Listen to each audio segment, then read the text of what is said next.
నమస్తే SRK news కి స్వాగతం. ముందుగా ముఖ్యాంశాలు.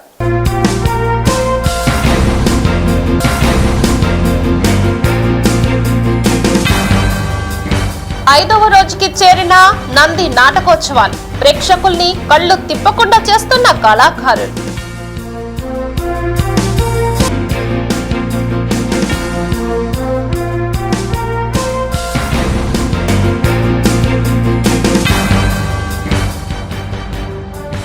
జగన్ పై ధ్వజమెత్తిన తెనాలి శ్రావణ్ కుమార్. నమ్మక ద్రోహానికి మారు పేరు జగన్ అని విమర్శ.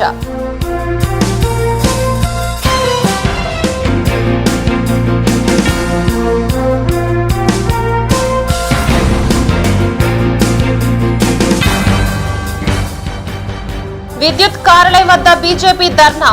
వైసీపీ విద్యుత్ ఛార్జీలు తగ్గించాలని డిమాండ్.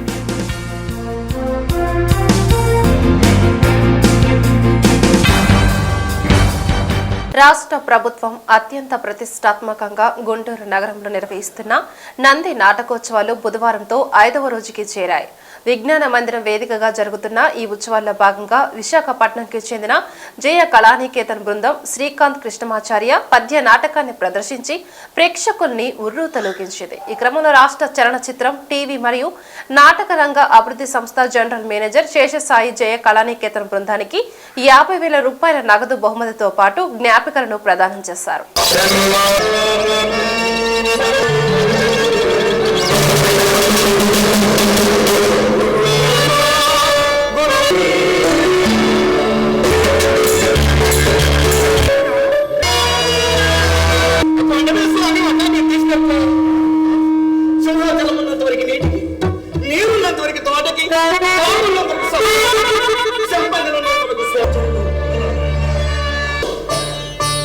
శ్రీకాంత కృష్ణమాచార్య ఆ స్వామి భక్తుడు శ్రీకాంత కృష్ణమాచార్య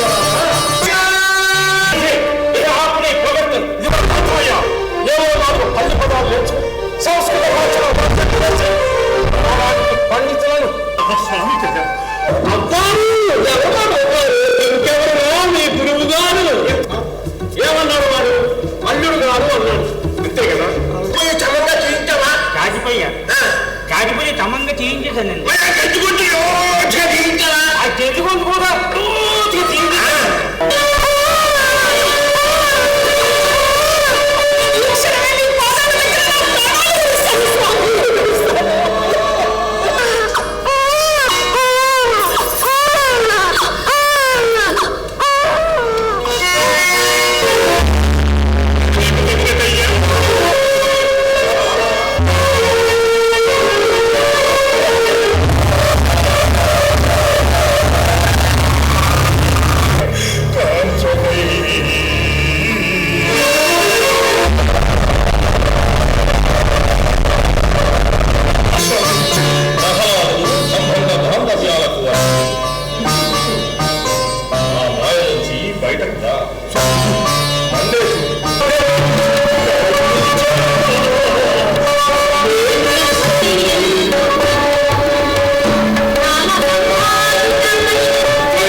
నగలు ఎక్కడికి చేరాలో అక్కడికే చేరాయన్న అభూత కల్పనతో సభాసదుల్ని, ప్రభువుల్ని ఎలా మభ్య పెడుతున్నాడో చూడండి. మరీ చెప్తున్నాను, ఆ దాసుని కావాలో నా ఇంత సంబంధమే కావాలో తెలుసుకో.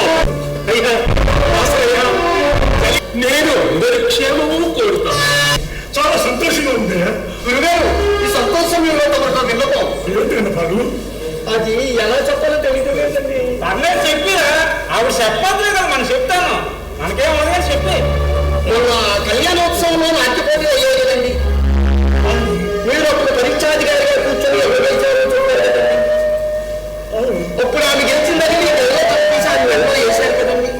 నమ్మక ద్రోహానికి మారుపేరు జగన్మోహన్ రెడ్డి అని తెలుగుదేశం పార్టీ గుంటూరు జిల్లా అధ్యక్షులు తెనాలి శ్రావణ్ కుమార్ విమర్శించారు. అరంటాలపేటలోని తెలుగుదేశం పార్టీ జిల్లా కార్యాలయంలో బుధవారం శ్రావణ్ కుమార్ మాట్లాడారు. ఎన్నికలకు ముందు ఒకటే రాజధాని అని చెప్పిన జగన్ అధికారంలోకి వచ్చిన తర్వాత 3 రాజధానుల అంశాన్ని తెరపైకి తెచ్చారని ధ్వజమెత్తారు. మద్యపాన నిషేధం అమలు చేయని జగన్మోహన్ రెడ్డికి ఓట్లు అడిగే హక్కు లేదని అన్నారు. ప్రత్యేక హోదా సాధనలో విఫలమై రాష్ట్రంలో నిరుద్యోగులు సైతం జగన్ మోసం చేశారని మండిపడ్డారు.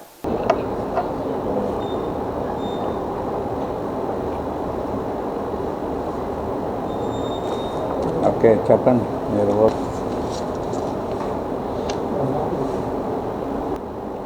ఈరోజు ముఖ్యమైన అంశం జగన్మోహన్ రెడ్డి నమ్మక ద్రోహి అనే ఒక అంశం మీద మాట్లాడదలుచుకున్నాం.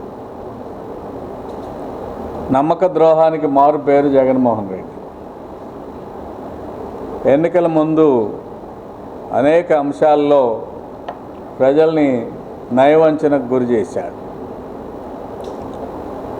అసెంబ్లీ వేదికగా కనీసం 30,000 ఎకరాలు లేకుండా రాజధాని ఉండొద్దు, రాజధాని అమరావతిని నేను మనస్ఫూర్తిగా స్వాగతిస్తున్నానని చెప్పి ఎస్ అని చెప్పాడు. ఎన్నికల ముందు ఆయన ముఖ్య నాయకులందరూ కూడా రాజధాని మార్పు చేయటం అనేది తెలుగుదేశం మా మీద దుష్ప్రచారం చేస్తుంది అని ఎలుగెత్తి చాటాడు. మేనిఫెస్టో కమిటీ చైర్మన్గా ఉన్న ఉమ్మారెడ్డి వెంకటేశ్వర్లు గారు రాజధాని అమరావతి కొనసాగుతుందని తెలియజేశాడు. ఆఫీసు ఇక్కడ ఓపెన్ చేసినప్పుడు ప్రస్తుత మంత్రివర్గ సభ్యులు చాలామంది, రోజా గారు, పేరు నాని గారు, జోగి రమేష్ గారు, ఇతర సభ్యులందరూ కూడా స్టేట్మెంట్లు ఇస్తూ జగన్మోహన్ రెడ్డి ఇల్లు ఇక్కడే కట్టుకుంటున్నాడు, ఆఫీస్ ఇక్కడే ఉంటుంది, తెలుగుదేశం దుష్ప్రచారం చేస్తుంది, అమరావతిని మేము మారుస్తామని తెలుగుదేశం పార్టీ మీద లేనిపోని దుమారం లేపారు. నమ్మబలికారు. జగన్మోహన్ రెడ్డి ఇల్లు కట్టుకుంటున్నాడు, ఇల్లు కట్టుకునే వ్యక్తి రాజధాని మార్చడానికి ఎలాగ ఆలోచన చేస్తాడు అని చెప్పి నమ్మబలికాడు. ఎన్నికలైన తర్వాత 3 రాజధానుల అంశం తెర మీదకి తీసుకొచ్చి నిన్న మొన్న కూడా విశాఖపట్నానికి కార్యాలయాలు మార్చాలని అనేక ప్రయత్నాలు చేసి చివరికి న్యాయస్థానం జోక్యంతో ఆగిపోవాల్సి వచ్చింది. ఇది నమ్మక ద్రోహం కాదా అని నేను అడుగుతున్నాను. నమ్మించి ప్రజల్ని మోసం చేయడంలో అందవేసిన చెయ్యి జగన్మోహన్ రెడ్డి. రాజధాని విషయంలో నమ్మబలికి ఈ ప్రాంత ప్రజల ఓట్లన్నీ వేసుకొని చివరికి 3 రాజధానుల అంశాన్ని తీసుకొచ్చి రైతాంగ సోదరుల్ని నమ్మించాడు, మోసం చేశాడు. ఆ నమ్మకానికి బలైపోయిన వాళ్ళు అనేక మంది ఉన్నారు. వాళ్ళ రామకృష్ణారెడ్డి కూడా ఒకడు, ఉండవల్లి శ్రీదేవి ఒకరు. వీళ్ళందరూ కూడా జగన్మోహన్ రెడ్డి ఇక్కడ రాజధాని ఉంటుందంటే ఈ ప్రాంత ప్రజలు గెలిపించారు. వాళ్ళ రామకృష్ణారెడ్డిని అయితే మరీ ముంచేశాడు. అతనికి మంత్రి పదవి కూడా ఇస్తా అన్నాడు. పాపం మంత్రి పదవి ఇతను గెలిపించండి, నేను మంత్రి పదవి చేస్తాను. ఈ రోజున అతను ఎక్కడున్నాడు? ఇదొక అంశం. నమ్మించి మోసం చేస్తాడంటానికి ప్రత్యక్ష ఉదాహరణ, కొనసాగుతున్న ఉదాహరణ. మరొక అంశం, మద్య నిషేధం చేస్తాను. మద్య నిషేధం చేసిన తర్వాతే వచ్చే సంవత్సరం వచ్చేసారి ఓట్లు అడుగుతాను. మాట తప్పినవాడు ఓట్లు అడగటానికి అర్హుడు కాదు. ఈ పరిపాలకుల పరిస్థితి ఇలా ఉంది, మాట తప్పుతున్నారని చెప్పి పెద్ద పెద్ద గొప్ప మాటలు చెప్పాడు. అది కూడా నీటి మూటలే, నమ్మించి మోసం చేయటమే మహిళా సోదరిమణులని మీకు తెలియజేస్తూ ఉన్నా. ఈరోజు మద్య నిషేధం 4 సంవత్సరాలు 9 నెలల పరిపాలన కాలంలో మద్య నిషేధం ఎక్కడుంది? ఓట్లు అడిగే నైతిక హక్కు ఎక్కడుంది? మద్య నిషేధం చేసిన తర్వాతే ఓట్లు అడుగుతానన్న జగన్మోహన్ రెడ్డికి నైతిక హక్కు ఉందా? ఇది నమ్మించి మోసం చేయటం కాదా అని అడుగుతున్నా. వైసీపీ ప్రభుత్వం విద్యుత్ ఛార్జీలు పెంచి ప్రజల నడ్డి విరుస్తుందని బీజేపీ రాష్ట్ర అధికార ప్రతినిధి వల్లూరు జయప్రకాష్ నారాయణ ధ్వజమెత్తారు. ప్రభుత్వం పెంచిన విద్యుత్ ఛార్జీలకు వ్యతిరేకంగా గుజ్జలగుండలోని కరెంట్ ఆఫీస్ వద్ద బుధవారం బీజేపీ నిరసన కార్యక్రమాన్ని చేపట్టింది. ఇందులో భాగంగా జయప్రకాష్ నారాయణ మాట్లాడుతూ వైసీపీ అనాలోచిత నిర్ణయాలకి ప్రజలు బలైపోతున్నారని ఆందోళన వ్యక్తం చేశారు. విద్యుత్ బిల్లులు బాధుడు కారణంగా ప్రజల ఆస్తులు అమ్ముకోవాల్సిన పరిస్థితి ఏర్పడిందని అన్నారు. పార్టీ నాయకులు తులసి యోగేష్ చంద్ర, శనక్కాయల అరుణ తదితరులు నిరసన కార్యక్రమంలో పాల్గొన్నారు.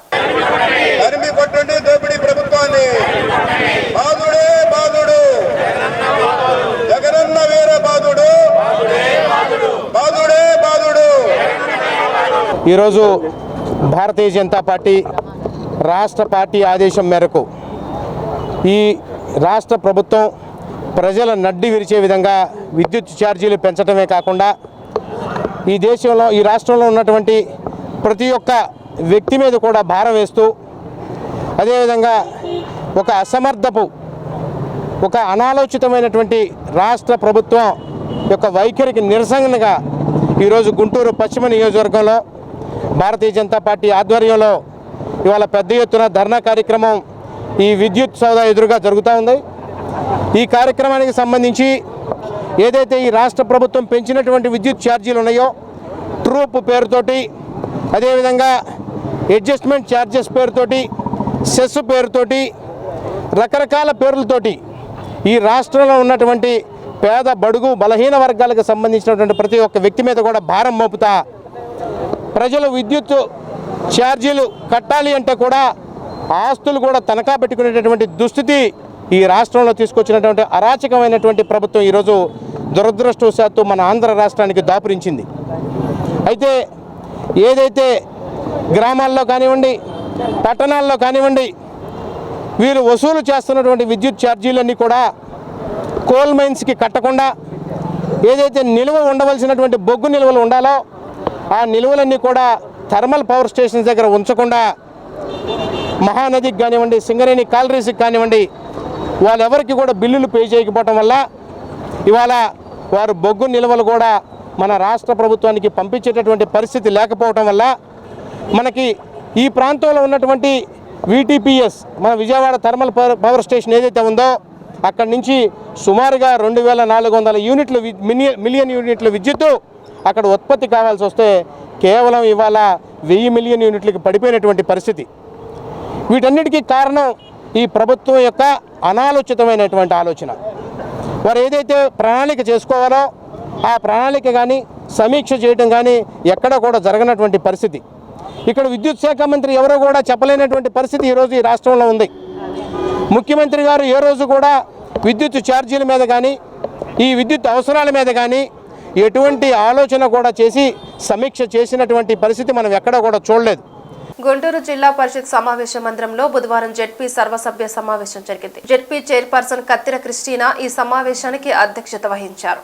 జిల్లా కలెక్టర్ వేణుగోపాల్ రెడ్డితో పాటు ఇతర ప్రజా ప్రతినిధులు ఈ సమావేశంలో పాల్గొన్నారు. సీఎం జగన్మోహన్ రెడ్డి రాష్ట్ర వ్యాప్తంగా కరువు సృష్టించారని జనసేన పార్టీ రాష్ట్ర ప్రధాన కార్యదర్శి బోనబోయిన శ్రీనివాస్ యాదవ్ విమర్శించారు. గుంటూరు లార్జ్ సెంటర్లోని జనసేన పార్టీ జిల్లా కార్యాలయంలో బుధవారం బోనబోయిన మాట్లాడారు. రాష్ట్ర ప్రభుత్వానికి వ్యతిరేకంగా పోరాటాలు చేస్తున్న ఉద్యోగులకి జనసేన పార్టీ అండగా ఉంటుందని భరోసా ఇచ్చారు. ప్రభుత్వం స్పందించి అంగన్వాడీ టీచర్లు, ఆశా వర్కర్లు, పారిశుద్ధ్య కార్మికుల సమస్యలను పరిష్కరించాలని, లేని పక్షంలో సీఎం కార్యాలయాన్ని ముట్టడిస్తామని హెచ్చరించారు. జనసేన పార్టీ జిల్లా అధ్యక్షులు గాదే వెంకటేశ్వరరావు, బిట్రగుంట మల్లిక తదితరులు ఈ సమావేశంలో పాల్గొన్నారు.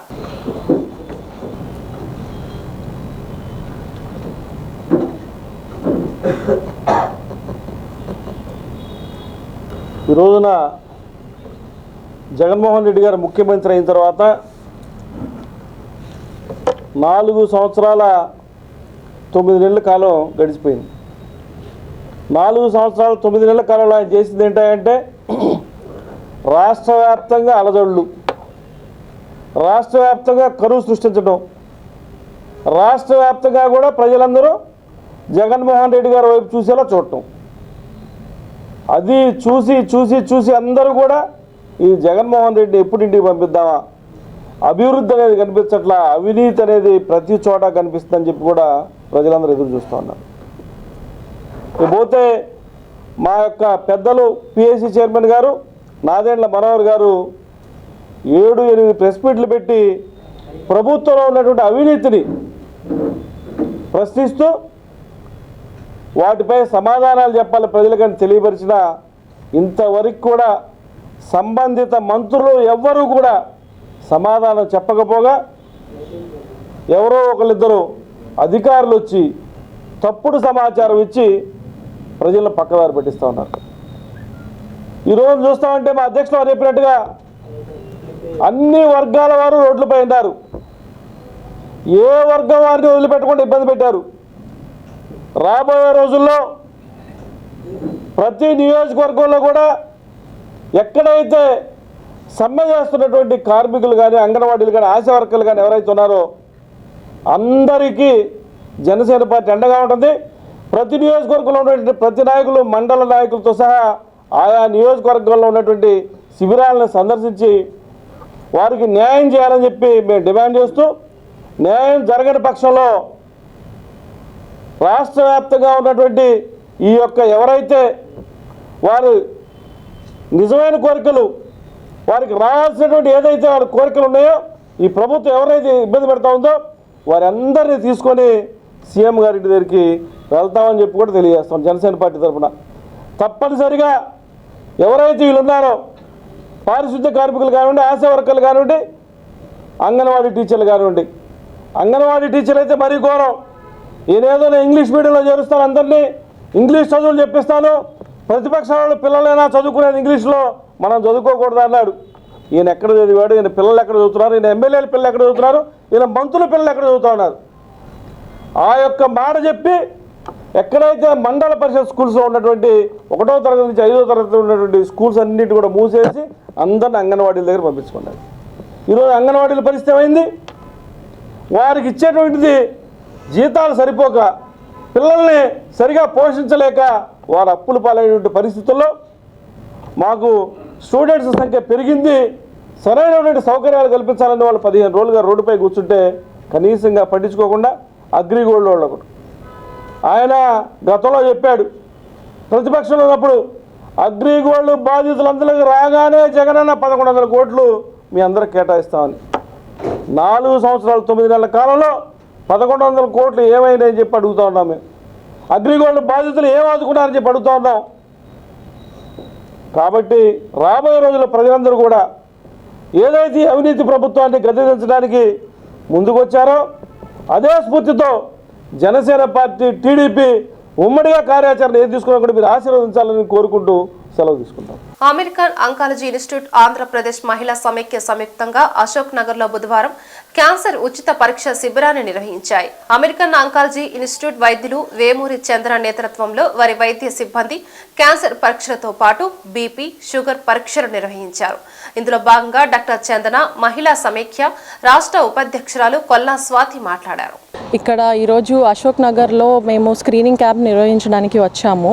ఇక్కడ ఉన్న ప్రజలకి క్యాన్సర్ గురించి అవగాహన కల్పించడానికి, వారికి ఎందువలన క్యాన్సర్ అనేది వస్తుంది, దాన్ని నివారించడానికి ఏం చేయొచ్చు, ఏం జాగ్రత్తలు పడవచ్చు, ఒకవేళ క్యాన్సర్ సంభవిస్తే అంటే దాన్ని ఎలా త్వరగా గుర్తించవచ్చు, గుర్తిస్తే ఎలా మంచి జరుగుతుంది, గుర్తించాక ఎటువంటి ట్రీట్మెంట్లు ఇస్తాము, దాని గురించి ఆందోళన చెందకుండా ఒక అవేర్నెస్ కలిగించడానికి అని చెప్పి ఈ ప్రాంతానికి వచ్చాము. సో అలాగే మేము ఇక్కడ BP, sugar test and cervical క్యాన్సర్కి pap smear screening test, breast examination అవి కూడా కండక్ట్ చేస్తున్నాము. ఇవన్నీ సద్వినియోగం చేసుకుంటారని ఆశిస్తున్నాము. ఈ రోజున అశోక్ నగర్లోనే అమెరికన్ అంకాలజీ ఇన్స్టిట్యూట్ నుంచి డాక్టర్ చందన గారు వచ్చి ఉన్నారు. వాళ్ళ సేవలను వినియోగించుకోవాలని చెప్పి ఈ శాఖ ప్రజలందరినీ కోరుకుంటున్నాను. అలాగే ఈ రోజుల్లో పేద మధ్యతరగతి బలహీన వర్గాలకు చెందినటువంటి వారు మరి ఆరోగ్యరీత్యా చూయించుకోవాలంటే చాలా ఇబ్బంది పడుతున్నారు. ఎందుకంటే ఈ రోజుల్లో వైద్యము, విద్య రెండు కూడా అత్యంత ఖరీదైనటువంటివిగా ఉన్నవి. ఈ దశలో వాళ్ళు అక్కడికి వెళ్ళి చూయించుకోవాలంటే కష్టతరమైన పని కాబట్టి మేము వాళ్ళందరినీ దృష్టిలో పెట్టుకొని వాళ్ళని కలవటం జరిగింది. ఆ అంకాలజిస్ట్ ఇన్స్టిట్యూట్ వారిని వాళ్ళు కూడా మాకు సహకరించినందుకు ధన్యవాదాలు తెలియజేస్తున్నాం. వార్తలు ముగించే ముందు ముఖ్యాంశాలు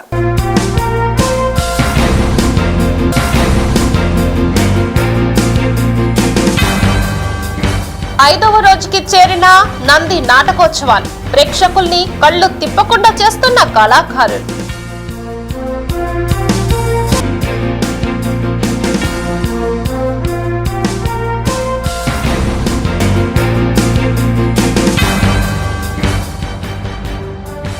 జగన్ పై ధ్వజమెత్తిన తెనాలి శ్రావణ్ కుమార్. నమ్మక ద్రోహానికి మారు పేరు జగన్ అని విమర్శ.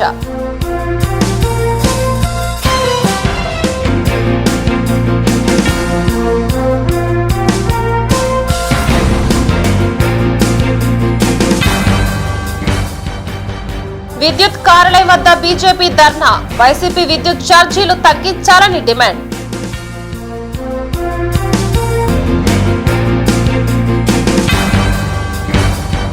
ఈ వార్తలు ఇంతటితో సమాప్తం. నమస్కారం.